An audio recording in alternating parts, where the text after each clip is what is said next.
अमरावती जिल्ह्यातील तळेगाव ते विष्णोरा हा सुमारे 3 किलोमीटरचा रस्ता गेल्या वर्षभरापासून अत्यंत दयनीय अवस्थेत असून रस्त्यावर ठिकठिकाणी मोठमोठाले खड्डे पडले आहे। अनेक भागातील डांबर पूर्णपणे उखडला आहे। प्रशासन आणि लोकप्रतिनिधी याकडे दुर्लक्ष करत असल्याने नागरिकांमध्ये संताप व्यक्त होत आहे। तळेगाव ते विष्णोरा हा सुमारे 3 किलोमीटरचा रस्ता वर्षभरापासून अत्यंत दयनीय अवस्थेत आहे। या रस्त्यावर मोठमोठाले खड्डे पडले असून डांबर पूर्णपणे उखडला आहे। पोरगव्हाण आणि बिष्णोरा येथील 1ली ते 12वी पर्यंतचे सुमारे 150 पेक्षा जास्त विद्यार्थी आहेत। ते दररोज स्कूल बसनं याच मार्गाने चांदूर बाजार इथं शिक्षणासाठी जातात। त्यामुळे विद्यार्थ्यांच्या सुरक्षिततेचा प्रश्न गंभीर आहे।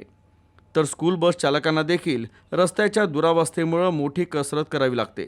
तर याच मार्गावरून दोनही गावातील नागरिक बाजारपेठ, दवाखाना आणि इतर कामांसाठी नियमितपणे प्रवास करतात।